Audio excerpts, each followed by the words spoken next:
अरे वो तुच्छ प्राणी नहीं आया? डर गया होगा।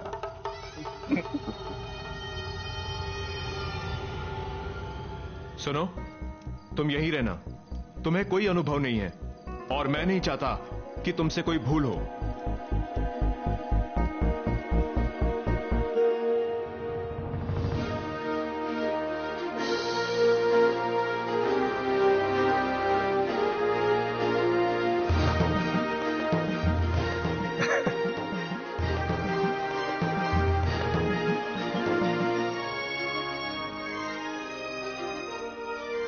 पुत्री अग्निशिका,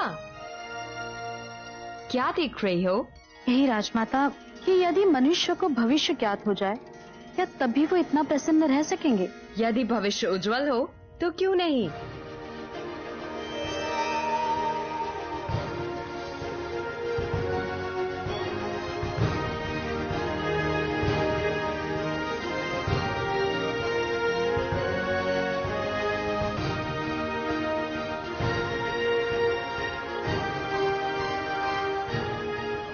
मेरी इच्छा है कि मैं अपने भतीजी राजकुमारी अग्निशिका के लिए पाटलिपुत्र में एक भवन का निर्माण कराऊं और उसी में उनका विवाह समारोह आयोजित हो। अच्छा विचार है राजा जी राज, किंतु ये भवन आप नहीं, हम बनवाएंगे अपनी पुत्रवधू के लिए। अवश्य, आप निश्चिंत रहिए, उसकी भव्यता देखकर आपको असंतोष नहीं होगा। राजकुमार जस्टिन हमारे इकलौते भ्राता है। उनके सुखी दाम्पत्य जीवन के लिए जो ऐश्वर्य और एकांत चाहिए, उसका हर प्रकार से ध्यान रखा जाएगा।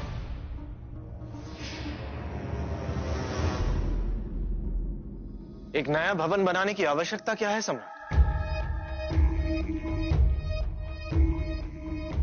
और फिर ऐसा भवन बनाने में तो बहुत अधिक समय लग जाए। हम 1000 श्रमिक भी लगा दें तब भी कम से कम 6 महीने तो लगेंगे। इससे स्पष्ट है कि देवर जी विवाह के लिए प्रतीक्षा नहीं करना चाहते।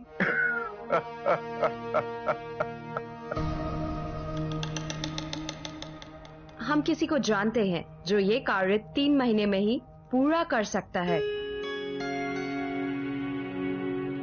अब तो कोई आपत्ति नहीं है ना?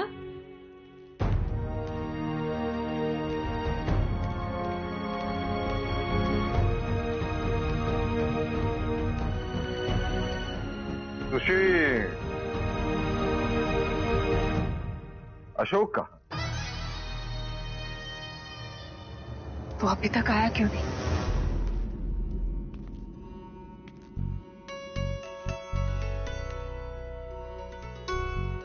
ये साधारण तलवार नहीं है, ये तलवार है मौर्य वंश के एक महान सम्राट की, सम्राट चंद्रगुप्त मौर्य।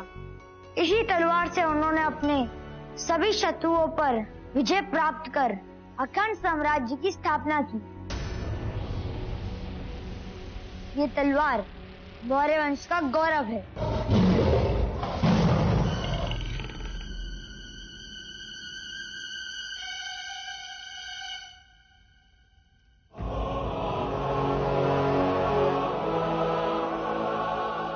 इसे मैं सम्राट चंद्रगुप्त का आशीर्वाद समझकर स्वीकार करता हूं।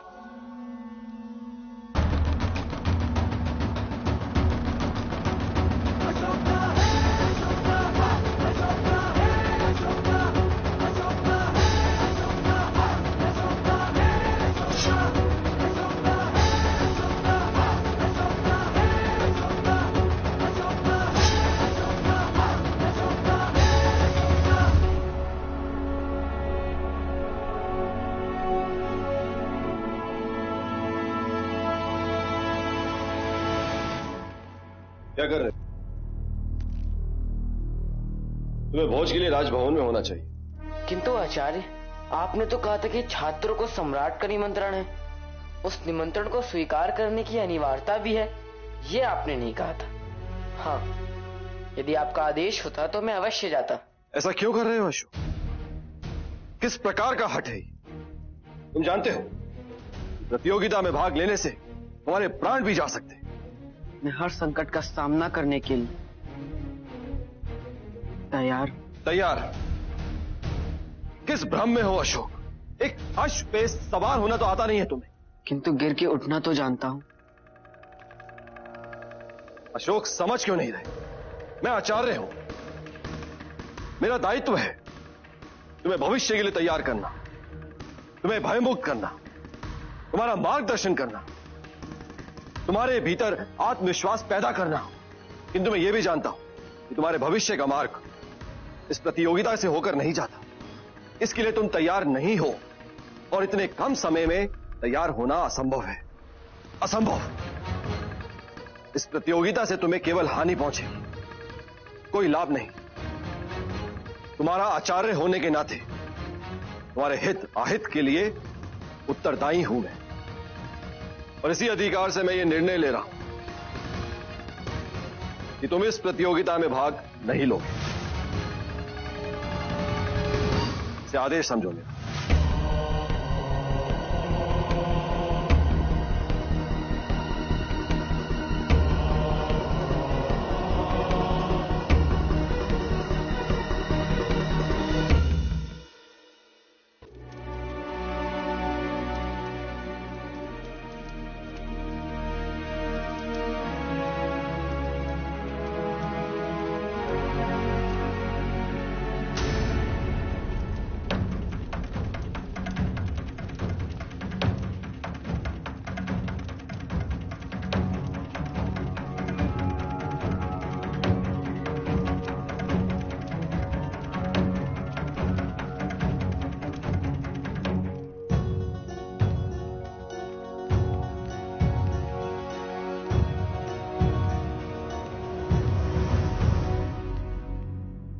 कहां जा रहे हो? आवश्यक काम याद आ गया।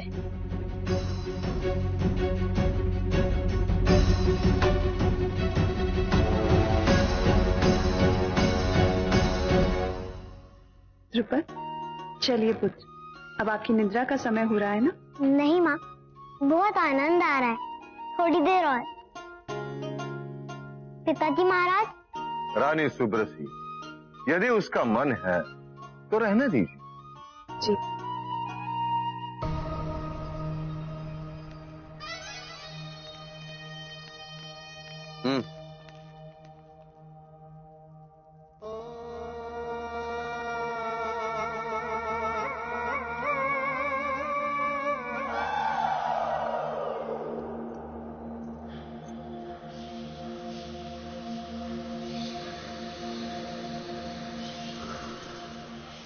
सुशीम,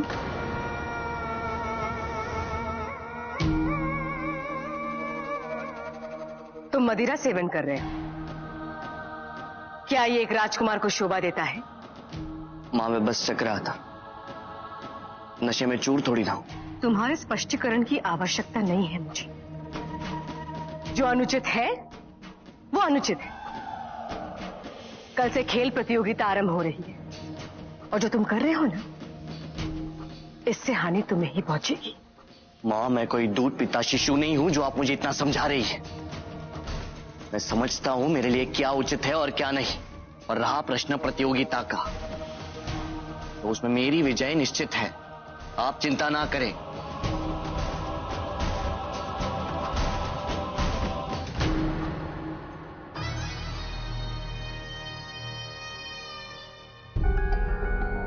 अरे चलो, उत्सव तो अभी आरंभ हुआ है।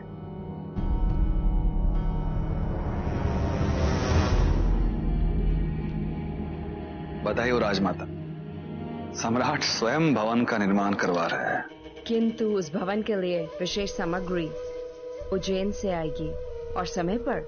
निसंदेह हम भी इस विवाह के लिए 3 महीने से अधिक नहीं रुक सकते हैं। अति उत्तम। दोनों को इस तरह बातें करता देख स्पष्ट है कि कोई योजना बनाई जा रही है, किंतु क्या? मुझे और समीप जाकर सुनने का प्रयास करना होगा। मेरे बड़े भाई के कारण कहीं किसी को अग्नि शिकाया मेरी मंशा पर? फिर वही आत्मग्लानि।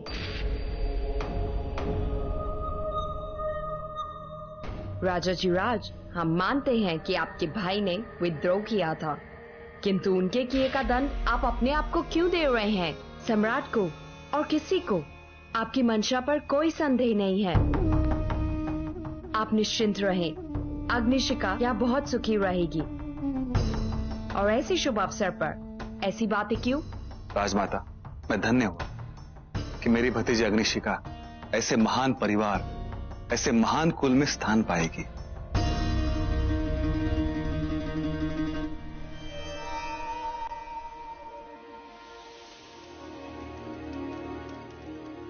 तुम कब से यहाँ खड़ी हो?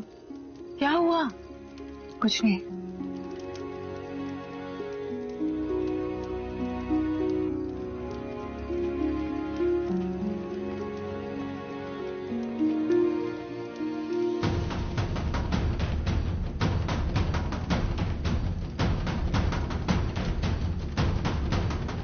अशोक, मैं तुम्हें कहाँ ढूंढ रहा था?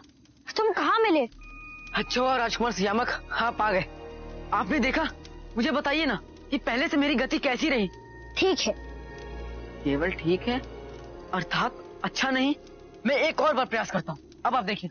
अरे अशोक, क्या कर रहे हो तुम? क्या हो गया तुम्हें? इसने कुछ कहा क्या? आचार्य अकरामक ने मुझे प्रतियोगिता में भाग लेने से मना कर दिया। उनके अनुसार मैं अभी भी तैयार नहीं हूँ, किंतु मैं अवसर कैसे जाने दूं? यदि मैं इस प्रतियोगिता में भाग नहीं लिया तो राजकुमार सुशीम को एक और अवसर मिल जाएगा ये प्रमाणित करने का कि सम्राट का निर्णय अनुचित था, और मैं ये नहीं चाहता हूं। सम्राट को मुझसे बहुत अपेक्षाएं हैं, मैं उन्हें निराश नहीं करना चाहता। मैं चाहता हूं कि वो मुझ पर गर्व करे, कोई उनके निर्णय पे प्रश्न न उठा सके। इसलिए मैं अभ्यास कर रहा हूं। आचार्य अकरामक को मैं सिद्ध करके दिखाना चाहता हूं कि इस प्रतियोगिता में भाग लेने के लिए योग्य हूं मैं। यदि ऐसी बात है तो मैं पिताजी महाराज से बात कर लेता हूँ। वो आचार्य नहीं आक्रमक को... मित्र, ये उचित नहीं होगा। मुझे अपनी योग्यता अपने बल पे सिद्ध करनी, अपने बल पे आचार्य की स्वीकृति प्राप्त करनी। मुझे विश्वास है वो अवश्य मान जाएंगे। अभी तो चलो। कहाँ? भोज में पिताजी महाराज ने सबको आमंत्रित किया था ना? नहीं, मेरी इच्छा नहीं। अशोक, मैं जानता हूँ तुम चिंतित हो, किंतु माँ कहती है यदि समस्या विकट हो तो चिंता करके उसे बढ़ा नहीं देना चाहिए। किंतु मैं थोड़ा अभ्यास और कर लेता तो। तुम भली बातें जानते हो ना, पिताजी महाराज तुम्हारी प्रतीक्षा कर रहे होंगे। ये भी जानते हो ना, उन्हें प्रसन्नता होगी तुम्हें वहाँ देखकर। मेरे लिए ना सही, उनके लिए तो चलो। कुछ ही देर की तो बात है, फिर आ जाना। मैं जानता हूँ राजकुमार श्यामक, किंतु इस समय मेरी प्राथमिकता। देखो, तुम नहीं चल रहे हो तो मैं भी नहीं जा रहा हूँ वापस। अरे किंतु मैं तो। तुम ढीठ हो तो तुमसे बड़ा ढीठ हूँ, समझे ना? चलिए। इतने भी ढीठ नहीं हो। चलो वस्त्र बदल लो। वस्त्र क्यों? राजभवन में उत्सव है, थोड़ा तो वेशभूषा पर ध्यान देना चाहिए ना, औपचारिकता है। किंतु वस्त्र बदल लेने पर भी व्यक्ति तो वही रहता है ना। यदि तुम्हें विश्वास है तो वस्त्र बदलने में झिझक भी नहीं होनी चाहिए। चलिए राजकुमार श्यामक।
कौन हो तुम?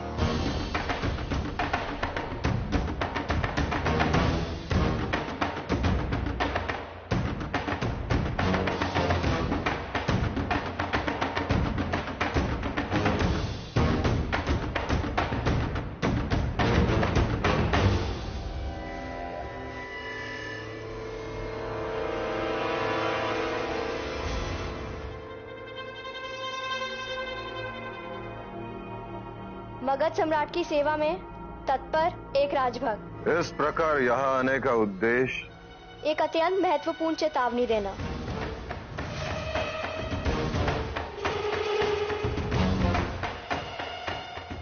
चेतावनी?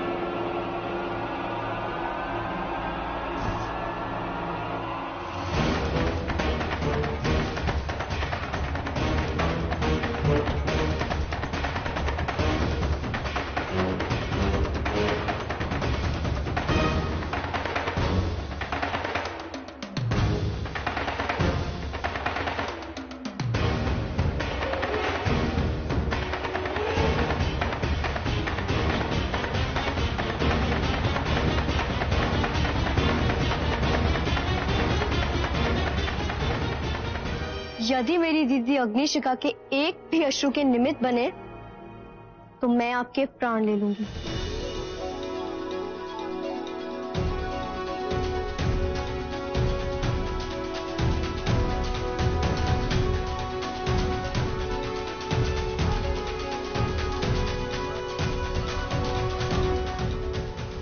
सम्राट, ये मेरी पुत्री अहंकारा है। इसकी उदंडता के लिए इसे क्षमा कर दीजिए। ये मन की सरल और निश्चल है। मेरी मंशा केवल मेरी दीदी को अचंभित करने की थी। इस तरह प्रवेश करने के लिए मुझे क्षमा कर दीजिए। अचंभित तो सभी हो गए। हम अचंभित तो इसलिए भी हैं कि तुमने हमारी सुरक्षा व्यवस्था की दुर्बलता को प्रत्यक्ष कर दिया है। यदि हमारे सैनिकों में से एक भी तुम्हें नहीं रोक सके तो कोई और क्या रोकेगा? कल्याण, पूरा कुल ही नौटंकी बाजों सा प्रतीत होता है। अहंकारा, तुम तो छात्रावास में थी ना, यहाँ कैसे? मेरी दीदी के जीवन का इतना महत्वपूर्ण दिन, क्या मैं नहीं आती? बधाई हो। इतनी लंबी यात्रा से आई हो, दक्षित होकर व्यवस्थित होकर शीघ्र लौटो। मैं यही तुम्हारी प्रतीक्षा कर रही हूँ। जा।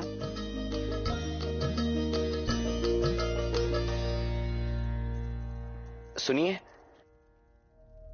अपना सहचर समझकर आपका मार्गरक्षण करने की अनुमति दीजिए, यदि आप चाहें तो। ये हमारे ज्येष्ठ पुत्र राजकुमार सुशील। ज्येष्ठ होकर भी केवल एक राजकुमार? अब तक तो युवराज घोषित हो जाने चाहिए थे। मार्ग रक्षण की आवश्यकता उन्हें होती है जो अपना मार्ग नहीं जानते।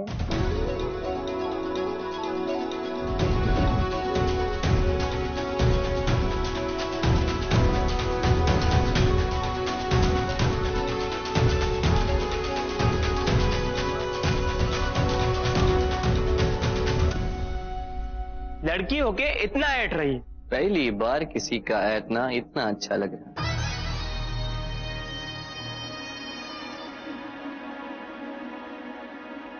हम जानते हैं कि तुम इस विवाह से प्रसन्न नहीं हो, किंतु ये अप्रसन्नता सबके समक्ष व्यक्त करने की आवश्यकता नहीं है। जो हो रहा है तुम्हारे लिए हो रहा है, समझे?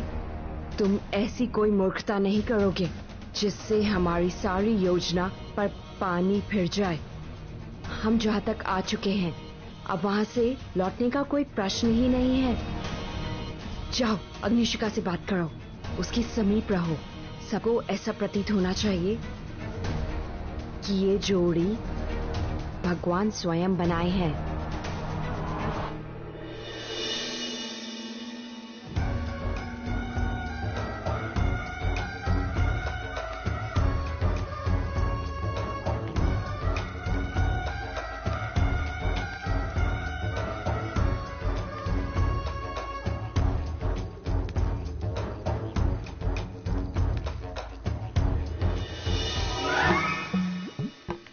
राजकुमार श्यामक, ये वस्त्र और आभूषण ऐसे लग रहे हैं जैसे मैं बंदी बन गया हूँ। तुम्हें मेरा उपहार इतना बुरा लगा? नहीं नहीं, ऐसी बात नहीं है।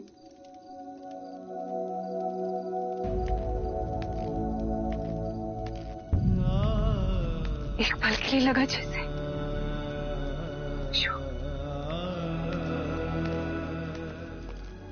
अशोक कैसे हो सकता है? अच्छा हुआ अहंकारा आ गए। उसे कल से शुरू होने वाली खेल प्रतियोगिता में बहुत आनंद आएगा।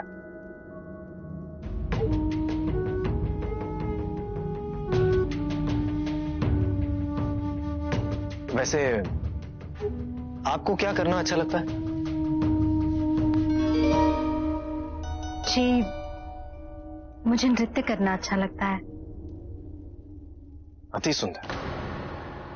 जी? मेरे कहने का तात्पर्य यह है कि आप नृत्य करते हुए अति सुंदर लगती होंगी।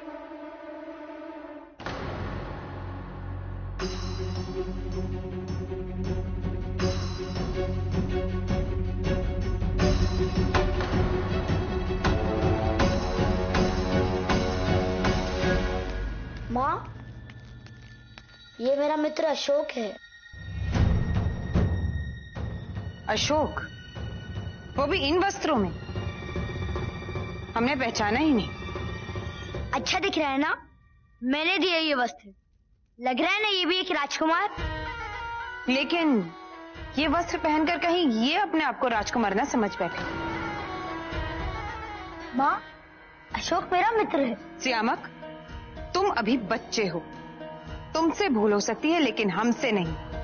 एक बात ध्यान से सुनो, राज परिवार का कोई भी सदस्य जन सामान्य पर दया तो कर सकता है, परंतु मित्रता नहीं। माँ लेकिन नहीं, माँ की अवज्ञा नहीं करनी चाहिए। उनकी बातें कड़वी अवश्य होती हैं, किंतु उनके मन में अपनी संतान का हित निहित होता है। आप भाग्यशाली हैं कि आपको रोकने टोकने के लिए आपकी माँ आपके पास है। मैं आपकी बात सदैव स्मरण रखूंगा।